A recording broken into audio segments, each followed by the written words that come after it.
There is a quiet rule that governs attention in every environment, and once you see it, you cannot unsee it. The people who are always available are rarely valued. The people who respond instantly are rarely prioritized. The ones who make themselves easy to access become background noise. Not because they lack intelligence or capability, but because they lack scarcity. And in any system where attention is limited, scarcity is what determines value.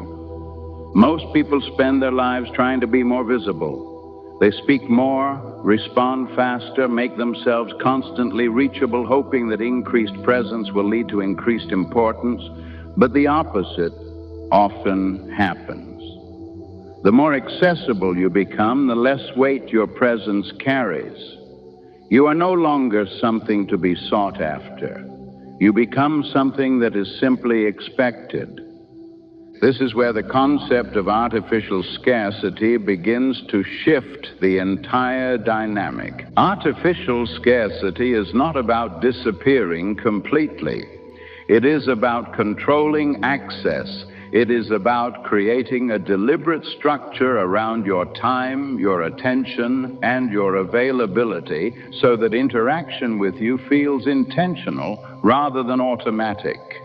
When access is controlled, perception changes. People begin to associate your presence with value, not convenience.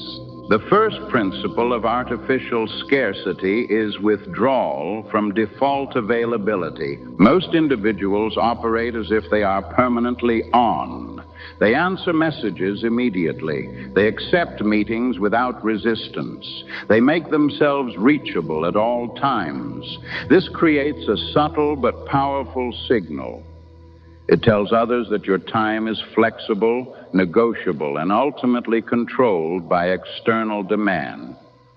When you withdraw from this pattern, even slightly, the signal changes. You no longer respond instantly to every request. You introduce deliberate delays. You choose when to engage rather than reacting the moment someone reaches out. These small adjustments create a shift in perception. Your time begins to feel structured. It begins to feel intentional. And intention is interpreted as value. People begin to think before contacting you. They become more precise in what they ask. They recognize that interaction with you requires consideration. The second principle is selective access. Not every request deserves the same level of attention. Not every conversation requires immediate engagement. When you treat all interactions equally, you flatten your own value. But when you become selective, you introduce hierarchy into your availability. This does not mean ignoring people arbitrarily. It means prioritizing based on importance, alignment, and relevance. Some conversations receive immediate focus. Others are delayed. Some requests are accepted. Others are declined. This selectivity sends a powerful message. It communicates that your attention is not infinite. And when something is not infinite, it becomes valuable. The third principle is silence as leverage. Silence is one of the most underestimated tools in social dynamics. Most people rush to fill every gap in conversation. They respond quickly to avoid appearing disengaged. They speak to maintain presence. But silence creates tension, and tension creates focus. When you do not respond immediately, people begin to wonder. They begin to anticipate your reply. They replay their message in their mind. They refine their thinking. Your silence forces them to invest attention into the interaction. And attention is the foundation of influence. This does not require long periods of absence. Even short, deliberate pauses can shift the dynamic.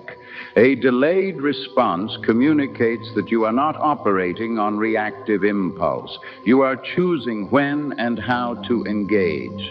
That choice creates authority. The fourth principle is engineered barriers. In many environments, access is assumed to be unlimited. Anyone can reach anyone at any time. But when you introduce small barriers, you create structure around your availability. These barriers can take many forms: limited time windows for meetings, clear boundaries around communication channels, defined priorities that determine what receives attention first. The purpose of these barriers is not to exclude people unnecessarily. It is to filter interactions so that your time is directed toward what actually matters. Barriers create friction, and friction forces people to decide whether the interaction is truly important. If it is, they will adjust. If it is not, they will move on. Either outcome protects your attention. The fifth principle is consistency. Artificial scarcity only works when it is consistent. If you withdraw your availability one day and become instantly accessible the next, the signal becomes unclear.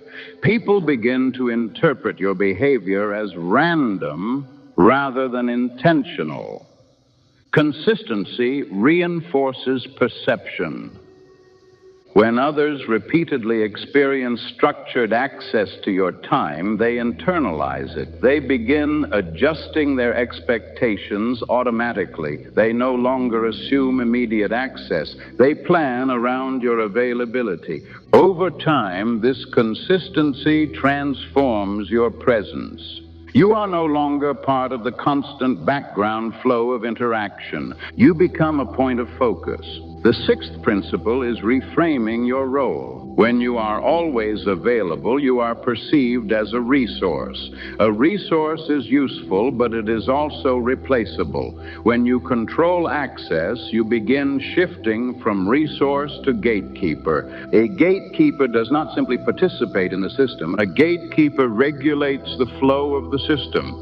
People must move through you intentionally. They must consider timing, relevance, and purpose before engaging. This positioning elevates your role without requiring additional effort. It changes how others approach you. They prepare more carefully. They communicate more clearly. They value the interaction more. The seventh principle is emotional neutrality.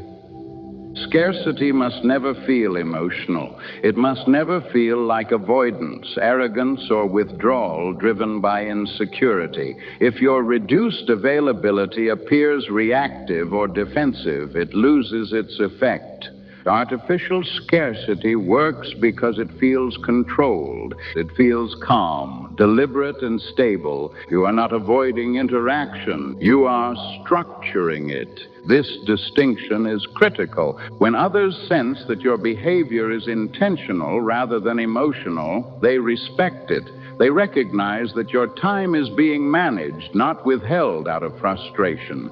This reinforces authority. The eighth principle is signaling finite time. One of the most powerful shifts occurs when others begin to perceive your time as limited, not in a dramatic sense, but in a practical one. When your schedule appears structured and your availability appears intentional, people naturally assume that your time is in demand.